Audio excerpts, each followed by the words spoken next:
Et Jésus, s'approchant, leur parla et leur dit : toute puissance m'a été donnée dans le ciel et sur la terre. Allez donc et instruisez toutes les nations, les baptisant au nom du Père, du Fils et du Saint-Esprit, et leur apprenant à garder tout ce que je vous ai commandé.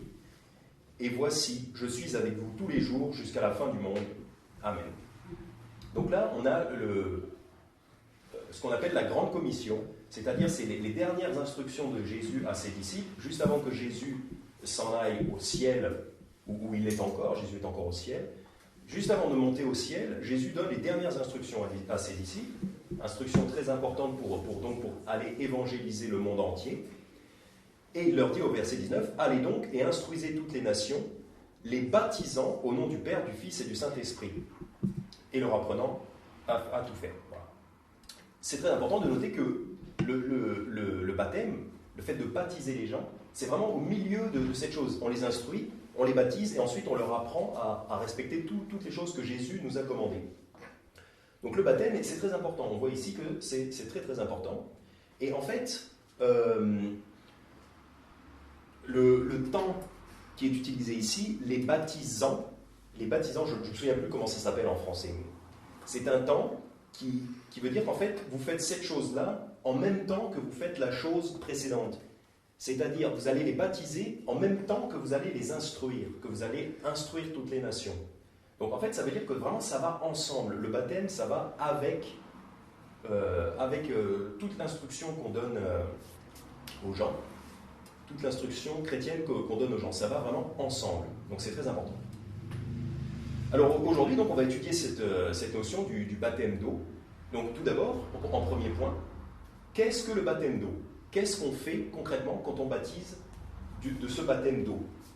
Alors déjà, il faut savoir que le mot grec derrière le mot baptême, c'est un mot qui veut dire immerger.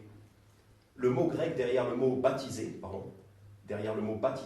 c'est un mot qui veut dire immerger. Donc, c'est-à-dire plonger sous l'eau, plonger quelque chose sous l'eau.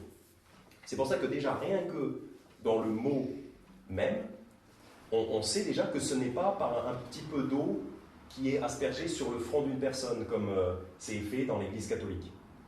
Bon, mais ça, ce n'est pas biblique, parce que le mot baptiser, ça veut dire immerger, ça veut dire vous plongez quelqu'un sous l'eau, ou quelque chose sous l'eau. Ça veut tout simplement dire immerger. Donc déjà, rien que le mot devrait nous dire qu'on baptise par immersion totale de la personne dans l'eau. Et si les catholiques ne font pas un baptême comme ça, si les catholiques ne font qu'un petit peu d'eau sur le front d'une personne, c'est simplement parce qu'ils ne comprennent rien à la Bible et qu'ils ne comprennent rien aux Écritures. Et même ils ne comprennent rien au grec non plus, à la langue grecque. Voilà. En fait, au lieu que ce soit écrit dans nos Bibles de baptiser les gens, ça pourrait être écrit de les immerger, voilà, de les plonger, tout simplement. Et je crois que les orthodoxes, tu confirmeras ou pas, mais je crois que les orthodoxes ne plongent pas. Non, ils font un petit peu. D'accord.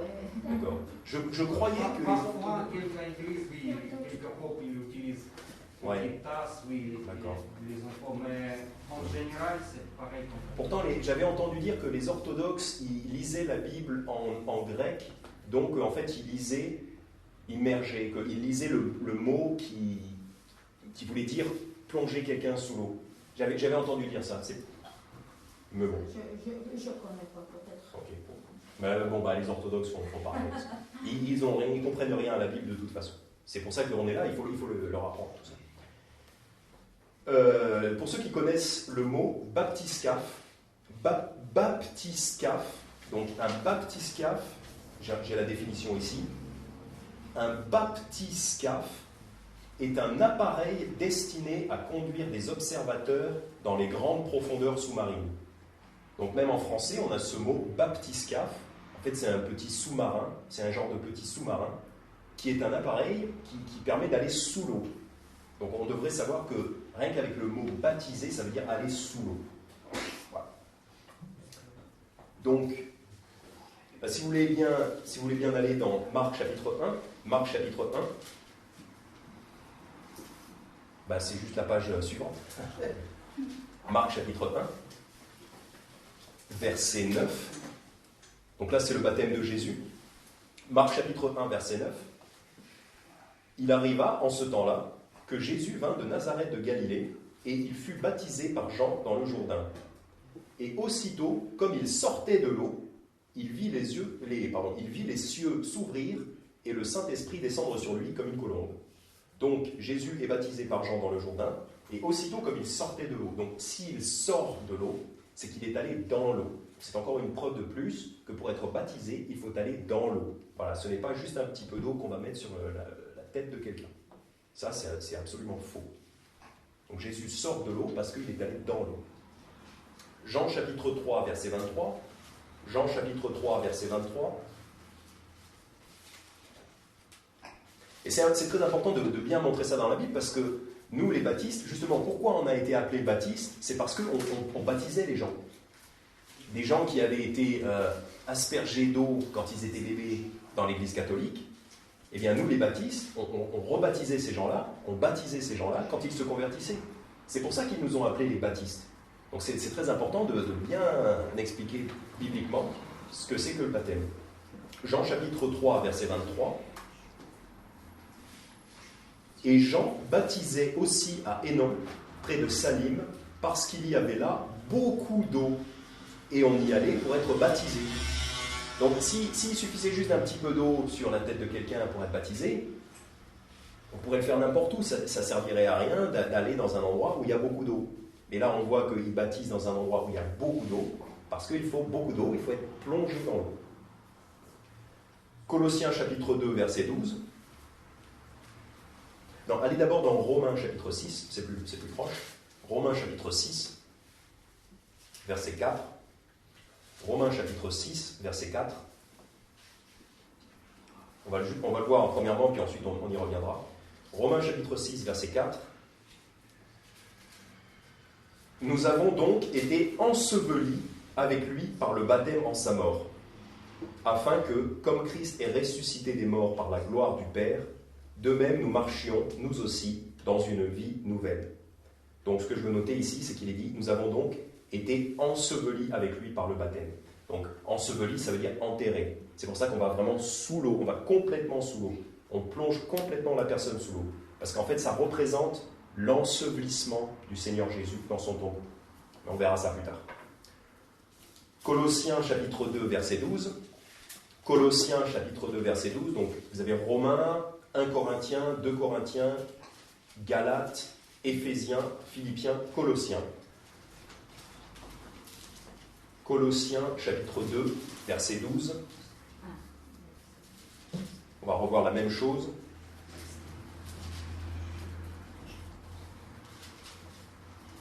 Colossiens chapitre 2, verset 12. Ayant été ensevelis avec lui par le baptême, en lui aussi vous êtes ressuscités par la foi en la puissance de Dieu qui l'a ressuscité des morts. Donc là encore, ce que je veux noter, c'est qu'on nous dit que nous avons été ensevelis avec lui, donc avec Jésus, ensevelis avec lui par le baptême. Donc c'est vraiment enseveli, ça veut dire être enterré. Donc ça prouve encore que le baptême, c'est vraiment sous l'eau, complètement sous l'eau. Voilà.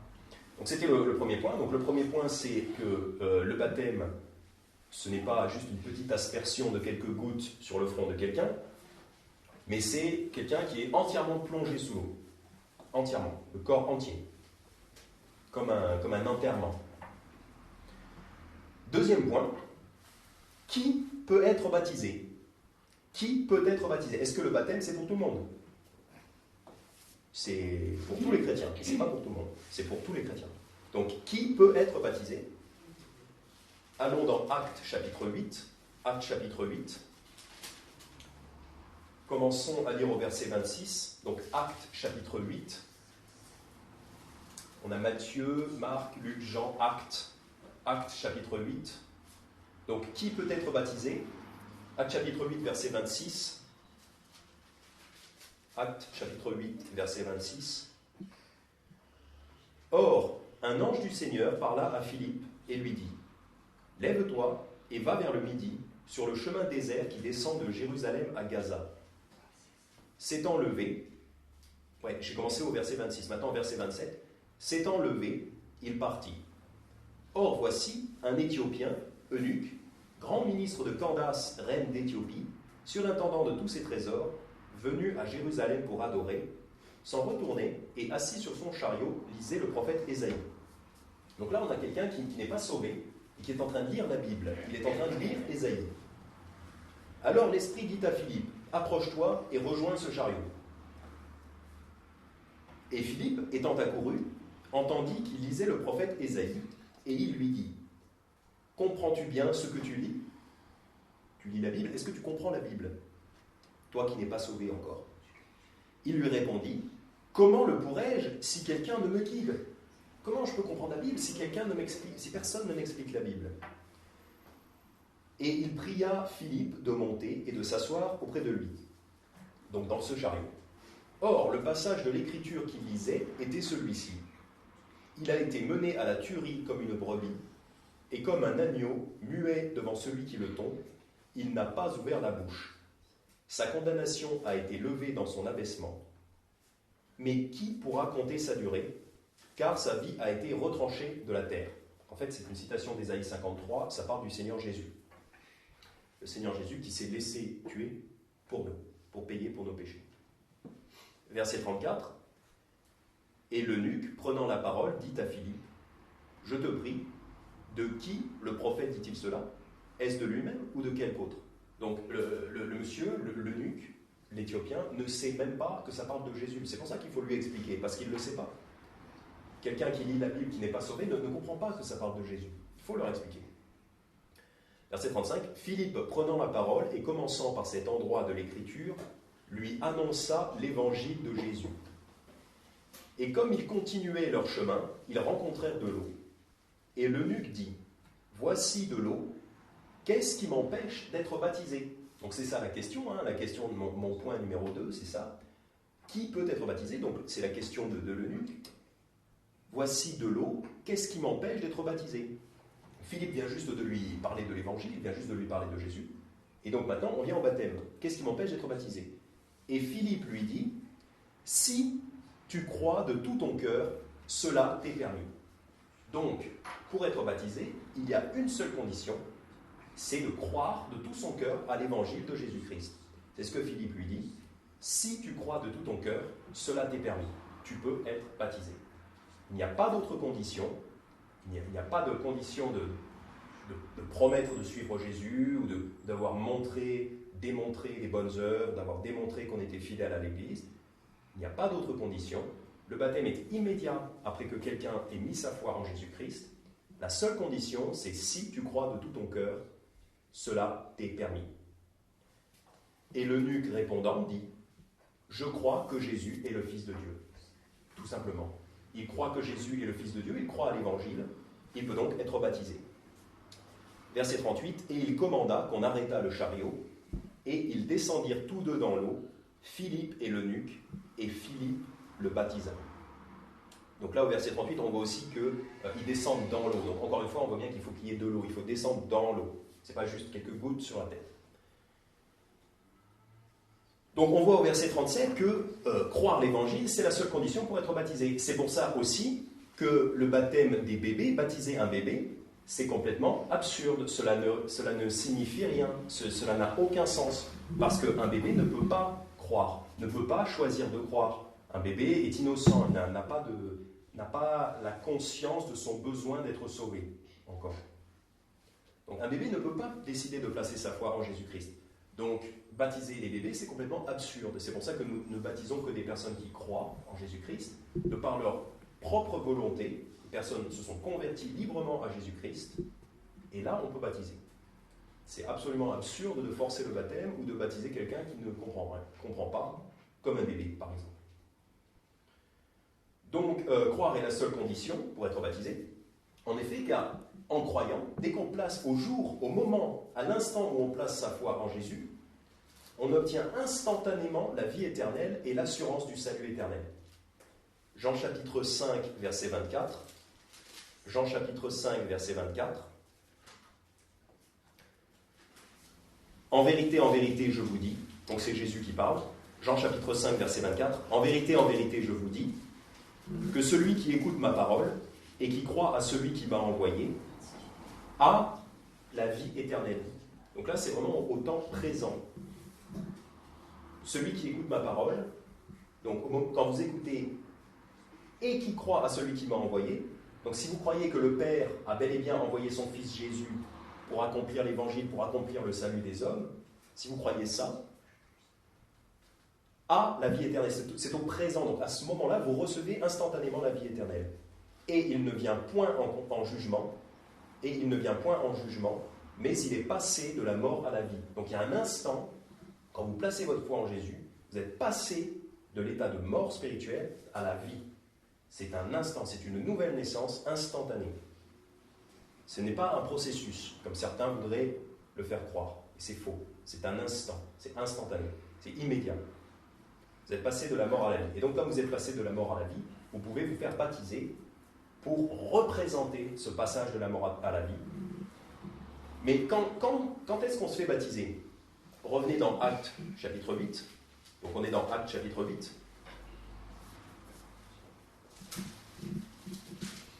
Enfin, en tout cas, on a vu dans Actes chapitre 8, c'est pas forcément la peine d'y retourner, on a vu dans Actes chapitre 8 que immédiatement après la confession de foi de l'eunuque éthiopien, donc immédiatement, verset 37, Philippe lui dit « Si tu crois de tout ton cœur, cela t'est permis. » Et l'eunuque répondant dit « Je crois que Jésus-Christ est le Fils de Dieu. » Immédiatement après, donc au verset 38, « Et il commanda qu'on arrêta le chariot. » Donc ils sont même au bord de la route. Ils ne prennent même pas le temps d'aller plus loin dans un village ou quoi que ce soit pour trouver une piscine ou une baignoire ou quoi que ce soit. Immédiatement au verset 38, au bord de la route, et il commanda qu'on arrêta le chariot, et ils descendirent tous deux dans l'eau, Philippe et l'eunuque, et Philippe le baptisa. Donc le baptême doit avoir lieu, idéalement, immédiatement après que la personne ait placé sa foi en Jésus-Christ.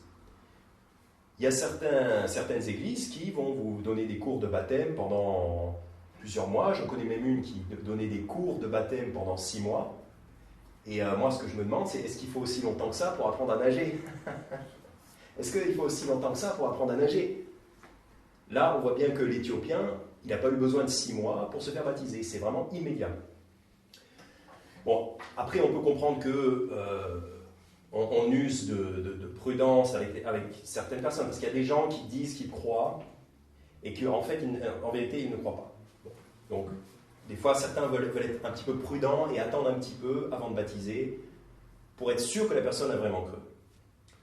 Mais idéalement, on devrait se faire baptiser immédiatement après avoir placé sa foi en Christ. Et si on explique bien l'évangile, si on explique l'évangile clairement, normalement, il n'y a pas de doute. Si la personne dit qu'elle croit, elle croit. Il n'y a pas de raison d'attendre. Il n'y a pas de raison particulière d'attendre. On peut voir aussi au verset 12, acte 8, verset 12. C'est juste un petit peu avant dans le déroulement des événements. Donc là, cette fois, c'est Philippe qui est à Samarie. Philippe est dans une ville.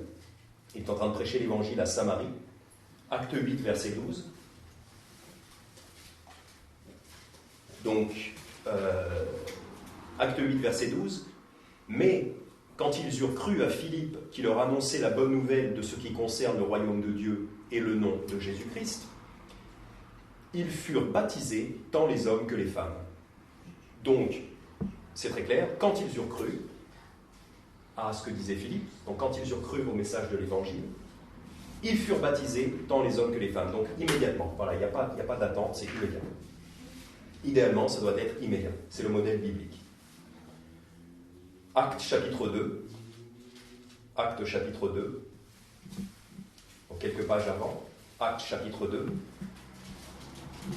Quand est-ce qu'il faut se faire baptiser? Immédiatement après avoir cru en Jésus-Christ. Idéalement, c'est immédiatement.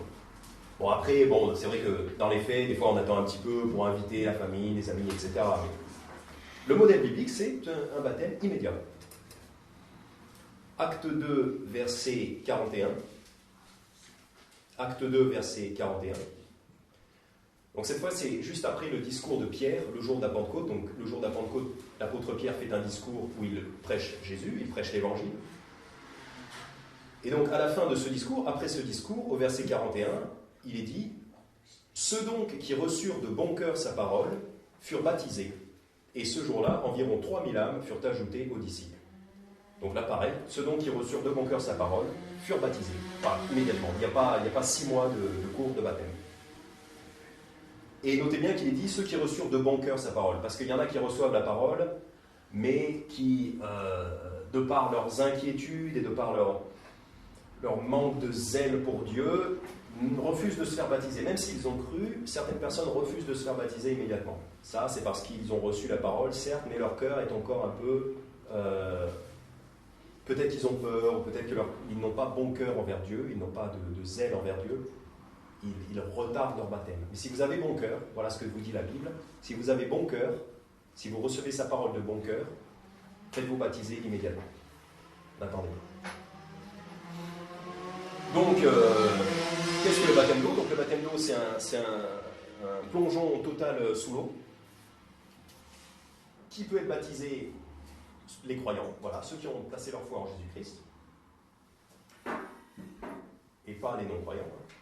C'est pour ça que nous, les baptistes, nous respectons le libre arbitre des gens, nous respectons la conscience des personnes. Quand est-ce qu'il faut se faire baptiser? Eh bien, si on a bon cœur, il faut se faire baptiser immédiatement, après que l'on ait cru.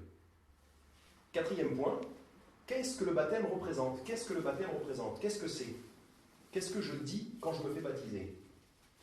Romains chapitre 6. Donc, qu'est-ce que le baptême représente? Romains chapitre 6, verset 3. Donc là, c'est le livre d'après les actes. On a actes romains. Qu'est-ce que le baptême représente? Parce que le baptême, c'est pas juste un truc qu'on fait pour se baigner. Hein. Ça a vraiment une signification. Romains chapitre 6, verset 3. Ne savez-vous pas que nous tous qui avons été baptisés en Jésus-Christ, nous avons été baptisés en sa mort? Nous avons donc été ensevelis avec lui par le baptême en sa mort. Donc, je m'arrête là un instant. Nous avons donc été ensevelis avec lui par le baptême en sa mort. Le baptême symbolise la mort et l'ensevelissement du Seigneur Jésus. En fait, quand on se fait baptiser, on montre, on donne un signe extérieur que nous sommes morts avec Christ, que nous sommes en Christ et que nous mourrons avec lui. C'est un signe extérieur d'une réalité intérieure. C'est un signe extérieur et visible d'une réalité intérieure, spirituelle et invisible. Nous avons donc été ensevelis avec lui par le baptême en sa mort, afin que, comme Christ est ressuscité des morts par la gloire du Père, de même nous marchions, nous aussi, dans une vie nouvelle. Donc en fait, le baptême, parce que quand on a cru en Christ, on a reçu l'assurance du salut et la vie éternelle. Donc, puisque Christ est mort, qu'il a été enseveli et qu'il est ressuscité d'entre les morts, eh bien, nous aussi, nous allons avoir le même destin que Christ. Nous allons mourir, notre corps va mourir, va être enseveli. En général, on enterre les chrétiens, en général. Et nous allons aussi ressusciter, comme Jésus, comme lui. C'est ça sa promesse, c'est ça la promesse de Jésus. Donc, quand nous nous faisons baptiser, nous montrons avec un signe extérieur. C'est un rituel, c'est un commandement du Seigneur Jésus pour en fait montrer que nous allons passer par les mêmes choses que le Seigneur Jésus. La mort du corps, l'ensevelissement et surtout la résurrection. Romains 6, verset 5. Car si nous avons été faits une même plante avec lui, par la conformité à sa mort, nous le serons aussi à sa résurrection. Donc, nous avons été faits une même plante avec lui. Ça veut dire que comme Jésus a été planté en quelque sorte dans la terre, il a été enterré comme on enterre une semence, eh bien nous aussi, nous allons aller en terre, parce que notre corps va mourir. Nous avons été faits une même plante avec lui par la conformité à sa mort, c'est-à-dire nous allons mourir pareil que lui. Nous le serons aussi à sa résurrection. Donc nous allons ressusciter pareil que le Seigneur Jésus, de la même façon. C'est ça que le baptême représente. Galates chapitre 3, verset 27. Je vais juste vous le lire. Galates 3, 27.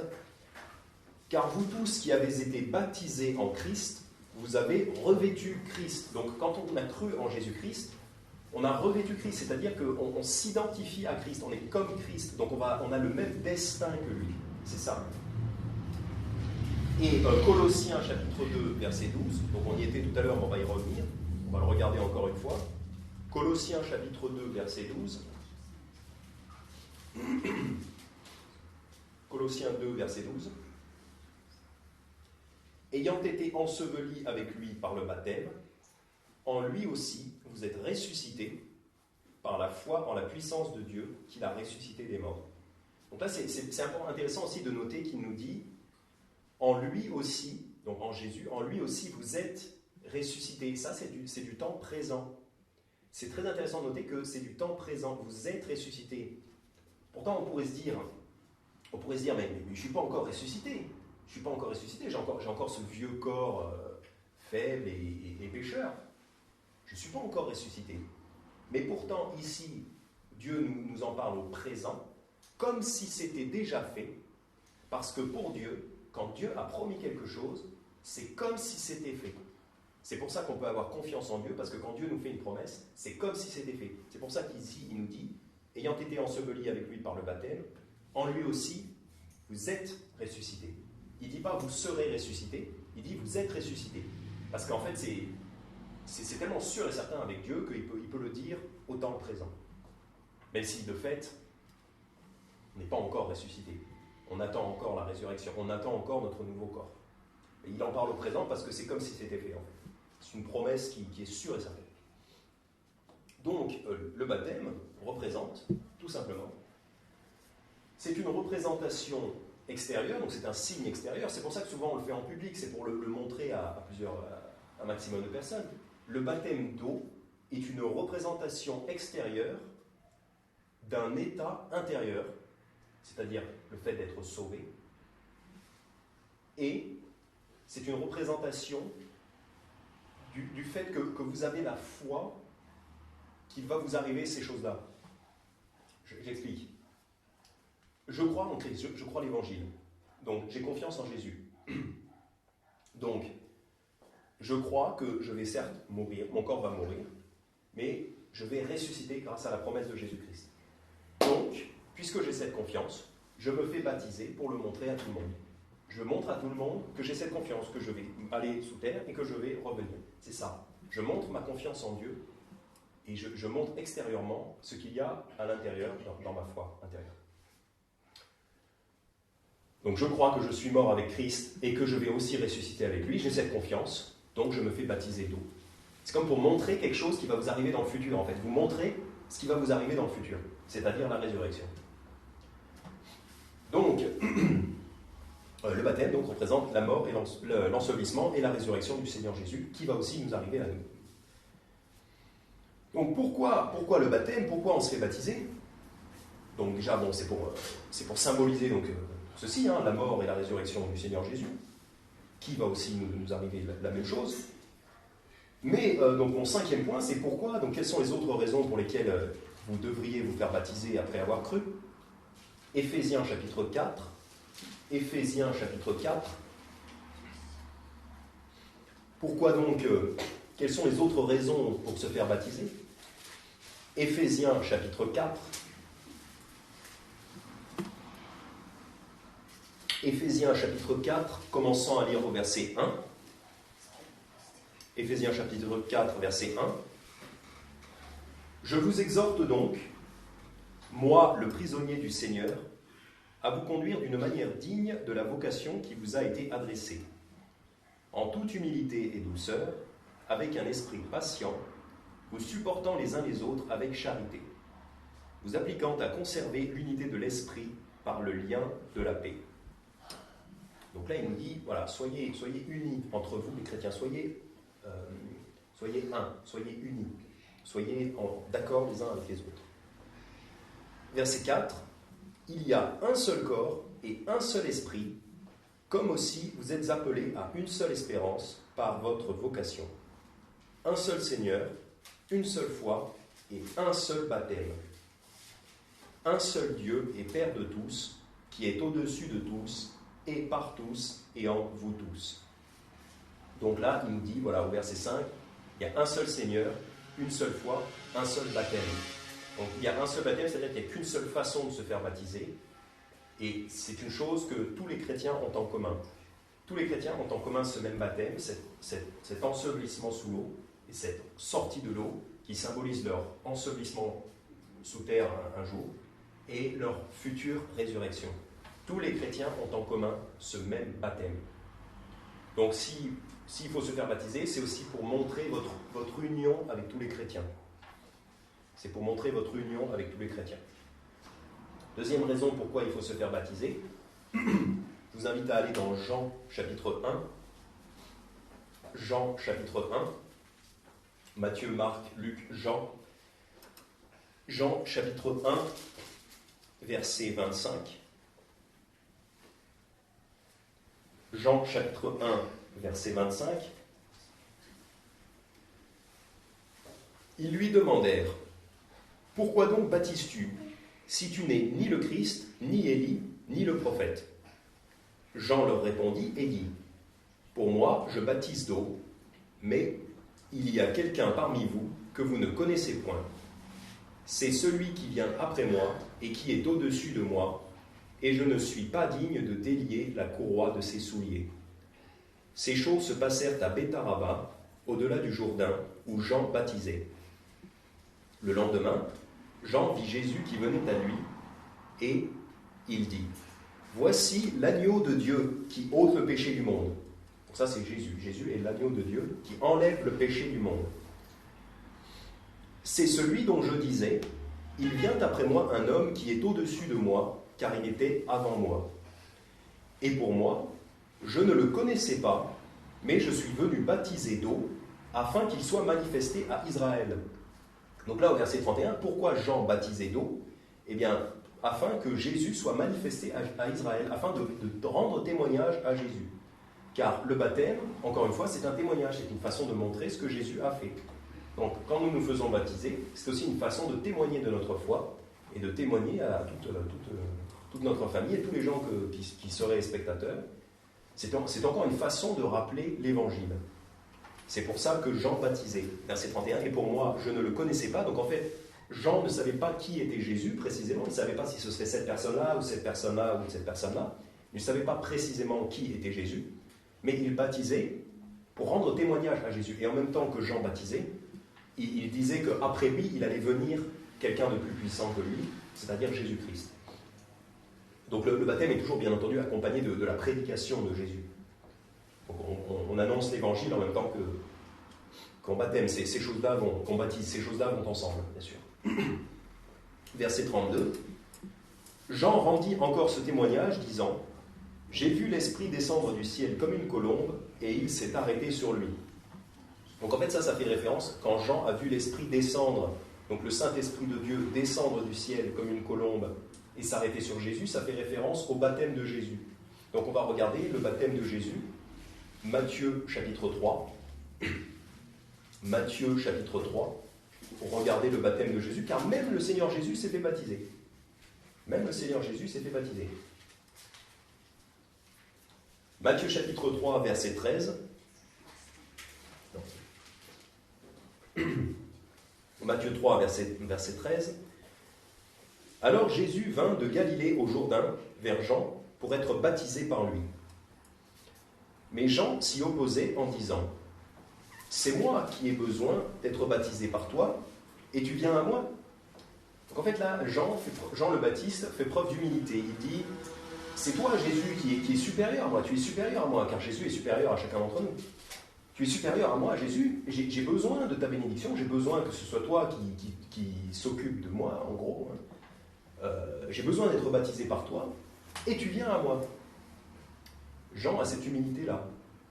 Et voyons ce que Jésus lui répond, verset 15. « Et Jésus, répondant, lui dit, « Ne t'y oppose pas pour le moment, car c'est ainsi qu'il nous convient d'accomplir tout ce qui est juste. » Alors il ne s'y opposa plus. Donc Jésus lui dit, « Non, écoute, baptise-moi, car c'est en faisant ça, on va faire tout ce qui est juste. » Parce que Jésus est venu pour accomplir toute la loi, il est venu pour respecter tout ce qui avait été écrit de lui, il est venu pour accomplir tout ce qui avait été écrit de lui, il est venu en fait pour obéir à son Père, pour obéir à Dieu le Père. Et c'est Dieu le Père qui a envoyé Jean le Baptiste pour baptiser.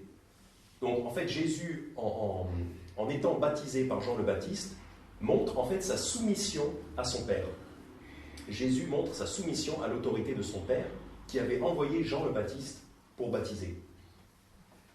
D'ailleurs, Jean le Baptiste était déjà prévu en Malachie chapitre 4, on ne va pas regarder, mais Jean le Baptiste était déjà prévu en Malachie chapitre 4 et en Ésaïe chapitre 40, si vous voulez regarder plus tard peut-être.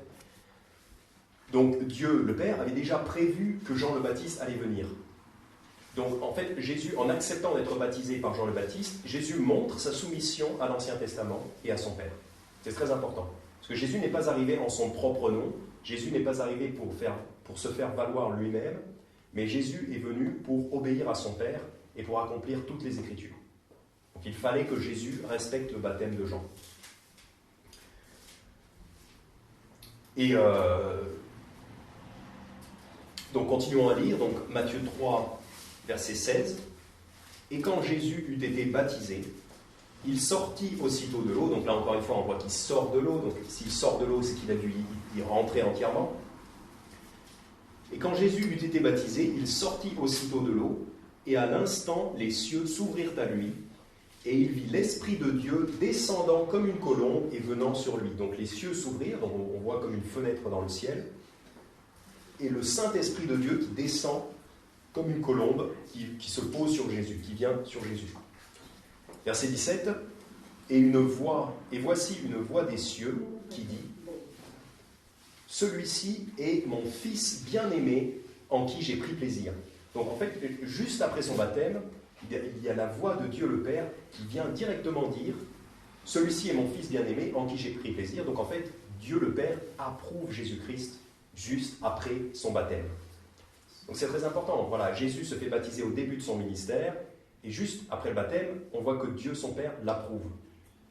Donc on voit bien que le baptême de Jésus, c'est très important. Et puisque Jésus est notre exemple en toutes choses, eh bien, il faut que nous nous fassions baptiser dès le début de notre ministère. C'est-à-dire dès que nous sommes sauvés. Dès que nous croyons l'Évangile, dès que nous sommes sauvés, il faut que nous nous fassions baptiser, comme Jésus, pour être approuvés de Dieu. Donc, petit résumé récapitulatif de tout ce qu'on a vu. Le baptême, qu'est-ce que le baptême? Donc, qu'est-ce que c'est le baptême? On prend quelqu'un, on plonge cette personne dans l'eau et on la fait ressortir de l'eau. Voilà. Ça n'a rien à voir avec ce que font les catholiques. Ce que font les catholiques, c'est de l'ignorance totale. Qui peut être baptisé? Eh bien, tous les croyants peuvent être baptisés. La condition pour être baptisé, c'est de croire l'Évangile, de croire en Jésus-Christ. Quand faut-il se faire baptiser? Eh bien, idéalement, le modèle biblique, c'est de se faire baptiser immédiatement après avoir cru.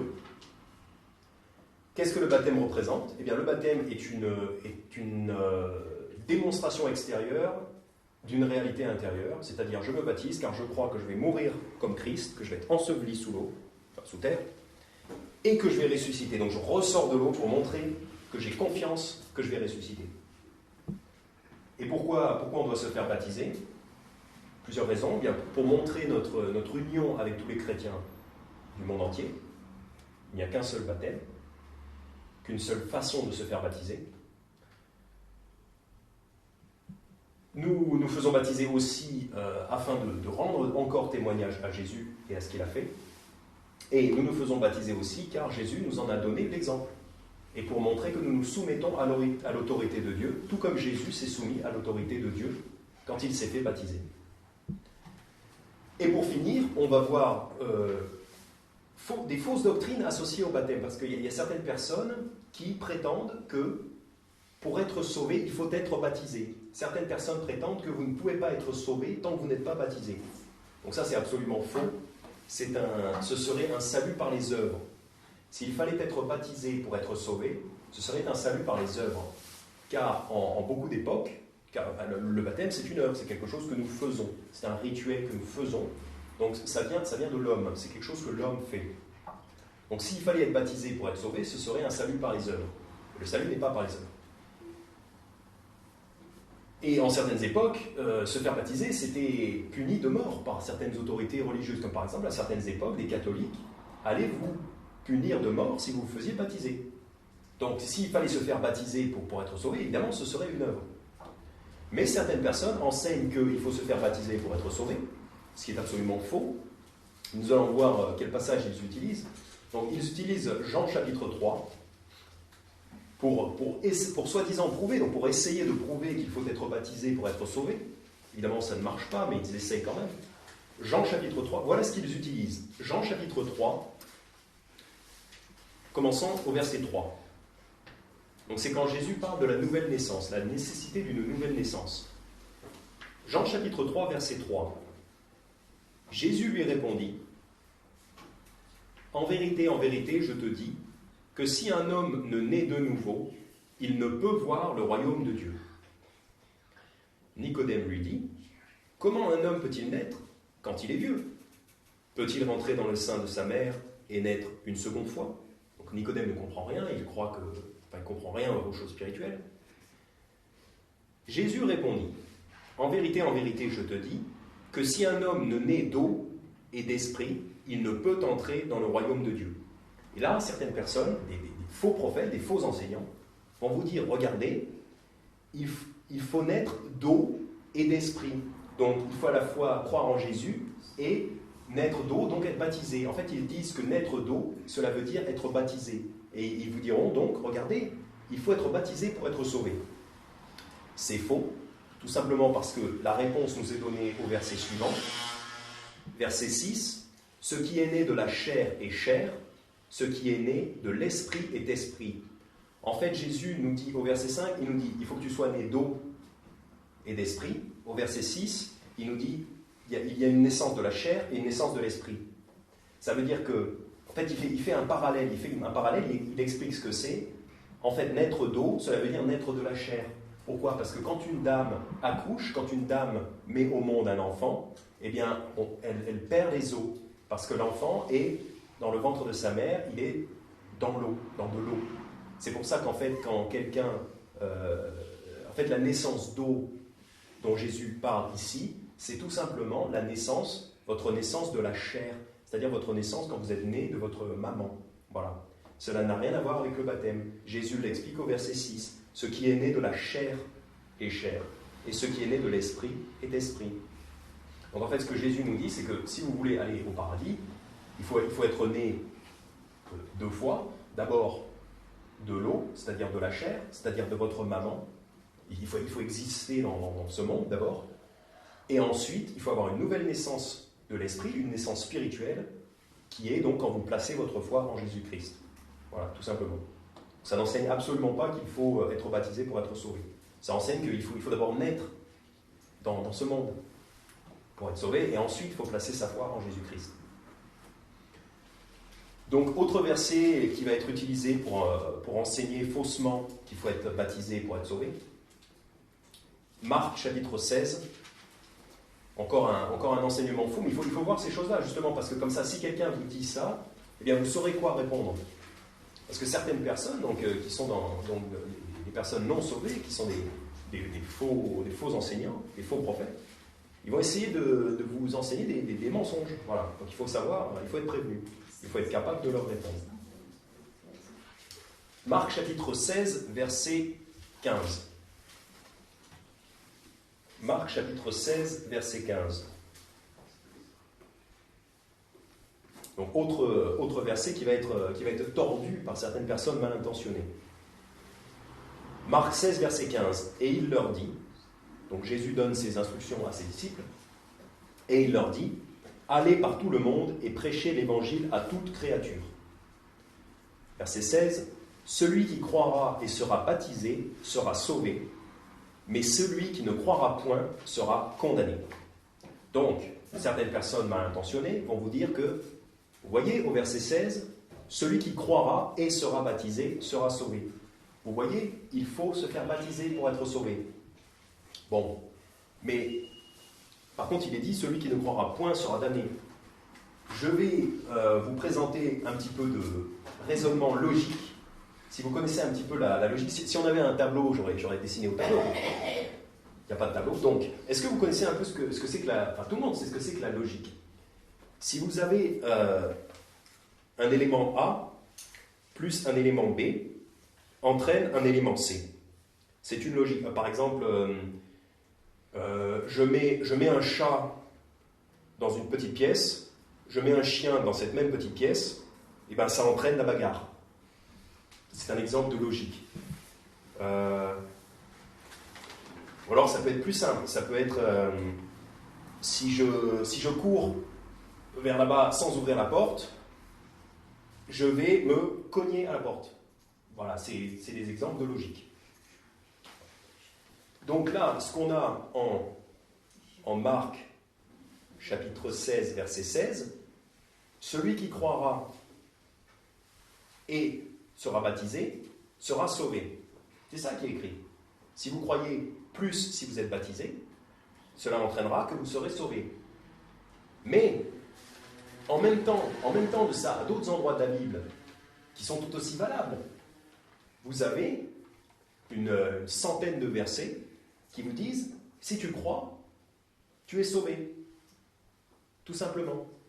Par exemple, je les ai notés ici, par exemple, Acte 16, 31, ils lui dirent, crois au Seigneur Jésus-Christ, et tu seras sauvé, toi et ta famille. Jean 20, 31, et ces choses ont été écrites afin que vous croyiez que Jésus est le Christ, Fils de Dieu, et qu'en croyant, vous ayez la vie par son nom. Même logique. Jean 3, 16, car Dieu a tant aimé le monde qu'il a donné son seul Fils engendré, afin que quiconque croit en lui ne périsse point, mais qu'il ait la vie éternelle. Romains 4, 5, mais pour celui qui ne travaille point, mais qui croit en celui qui justifie le pécheur, sa foi lui est imputée à justice. Et il y a plein d'autres exemples, bien entendu. Donc il y a une multitude de versets dans la Bible qui vous disent, si vous croyez en Christ, alors vous êtes sauvés. Cela entraîne que vous êtes sauvés. Ça, c'est une flèche. C'est une flèche qui veut dire ça entraîne la conséquence que vous êtes sauvés, tout simplement.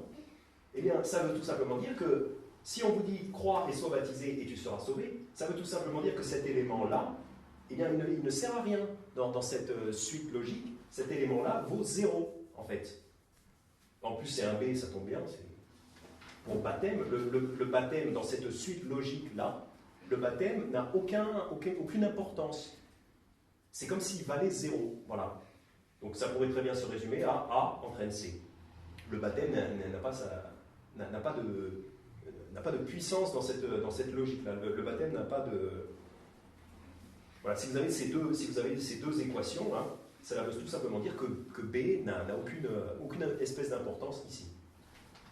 Et c'est le cas donc pour Marc chapitre 16 verset 16, celui qui croira et sera baptisé sera sauvé. Eh bien, tout simplement, si vous croyez, vous êtes baptisé. Donc on aurait pu aussi dire, celui qui croira et courra un marathon sera sauvé. C'est vrai. Si vous croyez et vous courez un marathon, vous serez sauvé, vous irez au paradis.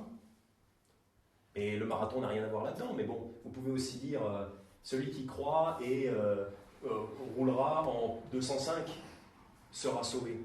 C'est vrai. Mais rouler en 205 n'a absolument rien à voir dans le fait d'être sauvé. On peut rajouter des choses qui n'ont rien à voir dans le salut et dire, voilà, si vous faites ça et ça, vous serez sauvé aussi. Voilà. Alors pourquoi, il y a quand même une raison, pourquoi Dieu nous écrit ici, celui qui croira et sera baptisé sera sauvé. Eh bien, c'est parce que dans l'idée de Dieu, ces choses-là vont ensemble, tout simplement. C'est pas qu'on a besoin d'être baptisé pour être sauvé, qu'on n'a pas besoin d'être baptisé pour être sauvé, mais dans l'idée de Dieu, ces choses-là vont ensemble, puisqu'on a vu juste avant que, normalement, le baptême, c'est immédiatement après que vous êtes sauvé. Donc c'est logique pour Dieu de vous mettre ça dans la même phrase, parce que normalement, idéalement, quand on croit en Jésus-Christ, on se fait baptiser tout de suite. C'est pour ça qu'il le met dans la même phrase, ça va ensemble. Ces choses-là vont ensemble. Mais la logique nous prouve qu'il n'y a pas besoin du baptême pour être sauvé.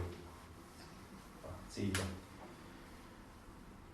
Et encore une autre preuve de ça, si vous voulez aller dans 1 Corinthiens chapitre 1, et on finira là. 1 Corinthiens chapitre 1.